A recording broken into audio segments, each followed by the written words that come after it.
Nobody's perfect. Even the best of us sometimes do bad things. In Spongebob Squarepants, he's no exception. Although he's hardly a villain, SpongeBob has had 12 seasons, 2 movies, and countless video games to fill with stories. And stories, after all, are nothing without conflict. So while SpongeBob isn't a terrible sponge per se, his naivete and gullibility sometimes gets him in trouble with his closest friends. Today at The Binger, we'll be taking a look at 10 of the worst things that SpongeBob has ever done.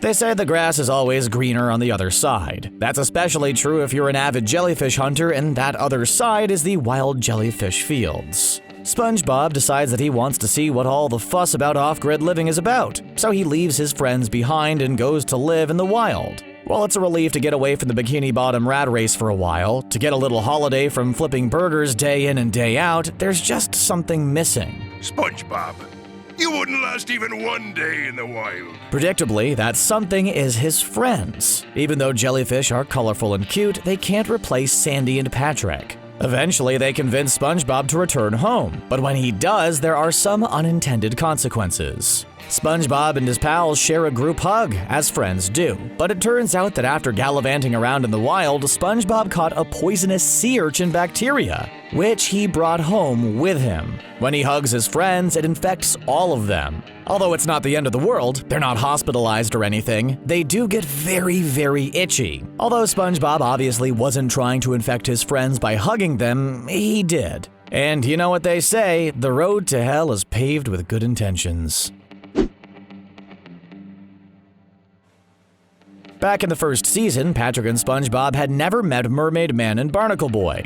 They were just fans from a distance, reenacting their favorite scenes with a less than willing Squidward. But they soon find out that their superheroes are living just down the road. He and Barnacle Boy live in the retirement home on the other side of town. So of course they went to convince them to come out of retirement and start fighting crime again, even if it's just TV show crime. But the 2 old heroes are content in their retirement home. They don't want to get out of their chairs and fight crime. They just want someone to come and fix their TV. But SpongeBob and Patrick are persistent, maybe a little too persistent. Their first tactic is to paint the invisible boatmobile, which is supposed to be invisible. But once it's coated in dripping black paint, it's not only visible, it's an eyesore. Their next tactic is even more left field. SpongeBob and Patrick decide that if they want to bring these crime fighters out of retirement, they're going to need to have some crime to fight. So SpongeBob poses as a defenseless lady with a purse that he says is so big and heavy. Patrick walks up looking like he's just come from the Halloween costume store wearing black and white stripes. He steals the purse very slowly and runs away, turning back to watch what happens. Again, Barnacle Boy can see right through their plan. In the end, though, they do convince the 2 old heroes to kind of come out of retirement. The dramas of their show are now much smaller and more petty. Let's jump ahead to Season 5, where SpongeBob once again brings an accidental infection to the people of Bikini Bottom. This time, it's not a bacteria, but a fungus. SpongeBob tries to feed Gary some of the fancy new snail food that he's bought, called All Organic Nature's Science Snail Food. For anyone who's ever had a cat, you'll know that it's not as easy as it seems to get them into something new, and Gary is pretty much a cat. He refuses to eat the food, and instead starts licking up some fungus on the floor. SpongeBob is mad, but he gets down on his hands and knees and cleans it up anyway, or tries to at least. The more he tries to clean it, the more it gets all over him. Eventually, he cuts his losses and goes into work, even though he's been infected with a dangerous contagious fungus. In the kitchen, during a busy service, he feels a fleck of the ick on his nose, so he absentmindedly flicks it off onto the wall. Over the course of the episode, the fungus spreads and takes over the Krusty Krab, infecting Mr. Krabs, Squidward, and countless customers. At one point, SpongeBob gets taken away by the SWAT team in a cage. Towards the end of the episode, there's a riot in the Krusty Krab, and it almost gets out of control. But then Gary comes back and licks some of it off of Mr. Krabs, who sees dollar signs. He realizes that since Gary's a bottom feeder, he's supposed to eat the fungus to keep everything in balance. He gets the customers to all line up and charges them $5 to each get the fungus licked off of them. It ends well, as usual, but if SpongeBob had been up on his snail biology, it all could have been avoided. In this mishap, Sandy's built a rocket, and she wants to go to the moon for science. SpongeBob, looking for a good time, begs her to let him go, and eventually she agrees. But that night, Patrick brings some alien repellent spray over to SpongeBob's house so they can alien-proof Sandy's dome. They sneak in and spray it on the windows, hoping to keep their squirrel friend safe from extraterrestrials. But of course, they accidentally launch the rocket, which flies up to the moon, loops around, and comes back down to Earth, into the ocean, and back down to Bikini Bottom. It sure looks a lot like home. Naturally, Patrick and SpongeBob think they're on the moon and set out with Sandy's net guns to capture aliens. They wreak havoc, capturing every single person in their nets, even Sandy, and eventually Patrick. SpongeBob puts everyone in the ship's hold and blasts off once again, intending to go back home, but he ends up on the moon. The episode ends with SpongeBob looking back down at his planet, realizing his mistake. Everybody gets homesick, even underwater Texan squirrels. In this episode, Sandy sings about how much she misses her home state, and how much she wishes she could go back to it. Sandy is their best friend, so Patrick and SpongeBob are sad, and they want to make her stay. But their efforts are misguided, to say the least. They decide that to convince Sandy to stay, they'll show her that Texas isn't that great after all, but they take it way too far. Hey, Patrick, what am I now? Stupid? The roasting goes on, and it's so rude that Sandy almost leaves because of it. In the end, though, they plan a surprise party for her, and Sandy realizes that although Texas is where she's from, Bikini Bottom is now her home, even if her friends don't always know how to express their affection properly. In 1992, the country of Singapore banned chewing gum. It seems that the people legislating public behavior in Bikini Bottom wanted to follow the example of a country that developed so quickly, so they banned gum too.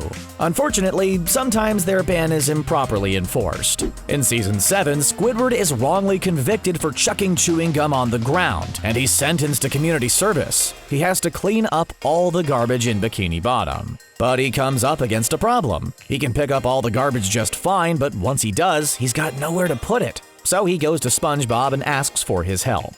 SpongeBob, with the best possible intentions, dumps all the trash under Squidward's home.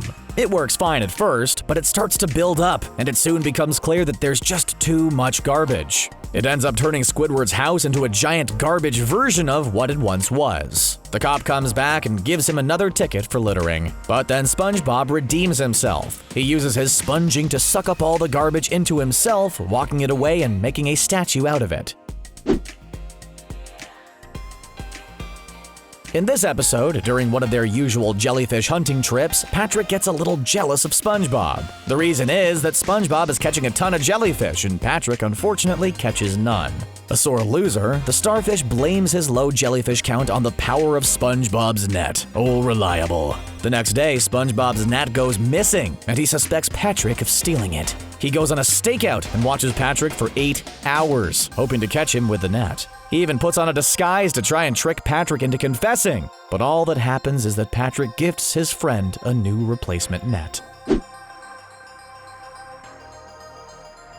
SpongeBob's jellyfishing enthusiasm has other consequences too. One day, he serves Mr. Krabs a special modded Krabby Patty. It's just a little old Krabby Patty smothered in jellyfish jelly. Krabs loves it, and he wants more. Or really, he wants to sell more of the burgers with jelly. So he gets SpongeBob to go on a hunting spree.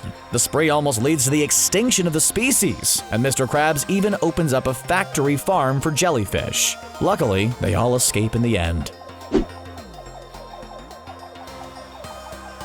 It's not easy keeping up with all the responsibilities of pet ownership, but there are some things that you just don't do. In this episode, SpongeBob is so enthralled by his Mermaid Man and Barnacle Boy paddleball set that he completely ignores Gary. Now, if you don't mind, I would like to get back to it. The pet snail, feeling abandoned and ignored, runs away. SpongeBob is enthusiastic, if nothing else. He takes on every new project with enthusiasm and zeal, but sometimes his excitement can blind him to things along the way. In Hall Monitor from Season 1, Mrs. Puff reluctantly gives SpongeBob the title of boating school hall monitor for the day. Excited by his new responsibilities, SpongeBob gives a speech which lasts the whole day. Mrs. Puff feels bad that SpongeBob, who's so excited, will have to stop being hall monitor already.